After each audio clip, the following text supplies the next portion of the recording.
Sounds like a writer put that as a placeholder and then forgot to update it Right? later on. Like, what's his name? The Wild Dog. All right, we'll call him Dog. Kyle and Dave thought this Big Jake movie was dead.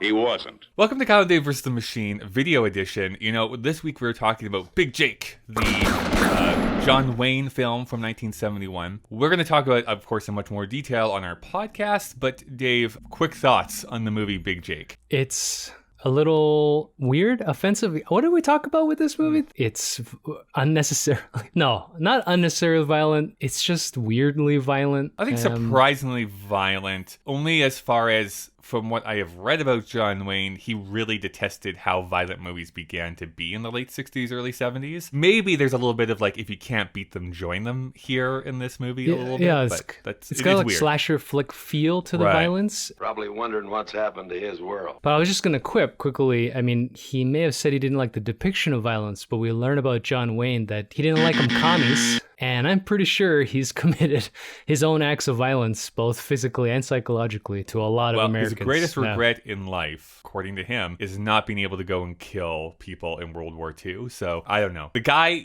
contains multitudes, Dave. He's a very interesting cat, as the kids would have said. I think this movie is not good. There are elements that I think could work, were they to, be workshopped a little bit. As we talk about in the episode, I am actually thoroughly convinced, although there is nothing to support my claim, I'm going to be upfront about that. I am very much convinced that this movie was written for someone else in mind, and then John Wayne saw the script and said, I'm going to star in this movie. That's what it feels like, because it makes no sense for it to be a grandfather going out to find his grandson. This feels like it's been set up to be a father going after his son, which weirdly, it actually is, because that's actually John Wayne's son playing his grandson, because he was having kids up until his 60s. I wonder if this is a script he picked up written by a commie, and he said, you know what? I'm going to fix this. Just put me in it, because I'm an all-American, which we're going to talk about. It's written by Trumbo? Is it written by Trumbo? Get that. I was going to say cocksucker, but I won't say that in the video. No, that would be offensive. We'll get flagged for saying cocksucker. Just bleep that out. Put something, like put the Oscar Mayer picture don't over the mouth or something. Don't do that. It's too easy. Made it too easy. We're talking about John Wayne a lot. We're talking about John Wayne, not a John Wayne film. I do think we do spend a lot of time talking about the myth, the man, the legend, because I think he does overshadow that. He was such a pillar in Hollywood. Now we get the hot dog thing again.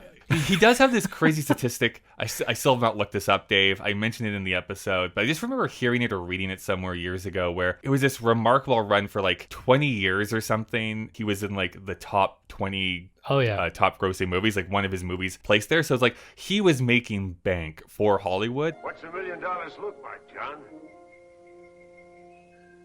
But we also get into a really fascinating discussion about the idea that masculinity and United States identity is very much wrapped up in the portrayal that John Wayne did as a cowboy. Those are kind of go hand in hand, and I would love there to be a book written about it. In fact, there might be, actually, Probably. that I just discovered that I would love to delve into and read more about.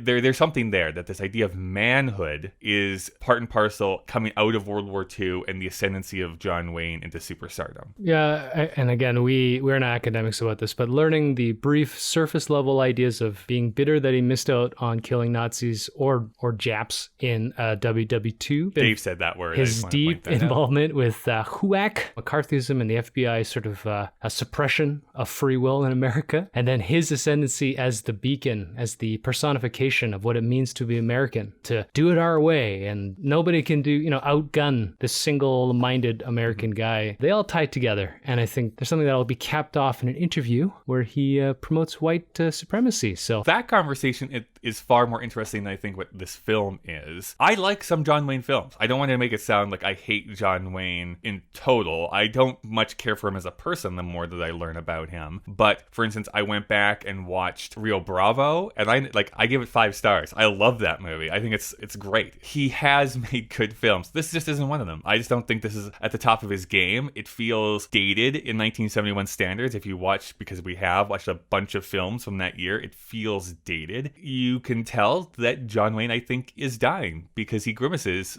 not because of a character choice, but because I think he's actually in pain this entire shooting of this movie. We learn not only he's about to be diagnosed with a terrible cancer and unfortunately pass away very soon, although he's going to produce several movies, including, did he win an Oscar for the last one? Anyways, award winning. No, he had won for True Grit 2 True years Grit, before right. this, but his last movie is it just called The Cowboy or No, something like that? whatever it's The called. Shootist. The Shootist. I think it's called The Shootist. Right. That apparently, again, haven't seen it, is supposed to be another great film. So Well, it's directed Don't by the know. guy who gave us Dirty Harry, so it's going to be better than this piece of crap. It turns out, I mean, he already had cancer from chain smoking, and they removed his whole left lung and 4 ribs like 4 years before he shot this film. So, yeah, when he's trying to get off a horse or when he's leaning onto one side, he has no lung. So props to him. I mean, he is pretty tough. I will say, Dave, that in high school, I also wanted to remove ribs, but for an entirely different reason. I don't This is even... not a good movie.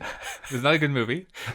No response from Dave. I have It's not a good responses. movie. I don't think his kids can act very well. Good morning, Daddy. Daddy? Daddy. I think that the ending shootout is actually probably the best part of the movie. I think it's actually executed pretty well, but there's a lot of nonsense to get to that point, and it essentially has to remind you of the year that's shot in. It has a terrible opening intro's sequence, so by the bad. way. Trying to apologize and be like, wasn't it great when we could just kill indiscriminately and kill all those natives? Wasn't that a great time back in America when we could do that? You know what sucks? Engines, cars, and cities. Right. And Yeah. basically the subplot through this is kind of that, I'm going to call it Republican instead of conservative, but like those Republican values of like everything was better before. The new people don't know what they're talking about. And me on my horse with my rifle is going to be better than any of this newfangled technology that we have to try and show that John Wayne is still relevant. It's weird. It's just a weird thing throughout this entire movie. It just But I do like that every character has to remind you, hey man, it's 1909. I'm like, yeah, I get it. What is this gun that you don't have to load it manually with 6 bullets? I just had this thought, Kyle. Are we going to get more hate mail on Death in Venice or on this movie? Oh, this movie, 1,000%. Because as soon as the MAGA folks find this, we're fucked. 1,000% this video.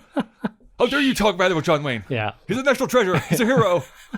He was also a racist, so I don't know what you want me to say. You see it in this film. His Apache companion. A half-blind Apache. Oh my God. Like, he appears and they make it seem like they're best friends, but like basically John Wayne treats him exactly how he treats his dog, The wild dog. whose name is Dog, The wild dog. which Right. is not a good name for a dog, The wild dog. Sounds like a writer put that as a placeholder and then forgot to update it right? later on. Like, what's his But name? The wild dog. All right, we'll call him Dog. And then, spoiler alert, at the end of that a pretty good action sequence, in the big climax, in the big fight, the Apache friend is brutally murdered, hacked and slashed to death. The dog tries to save a bunch of people, also brutally slashed to death. And then when John Wayne and his 2 sons win, they just go, let's go home, da-na, freeze frame.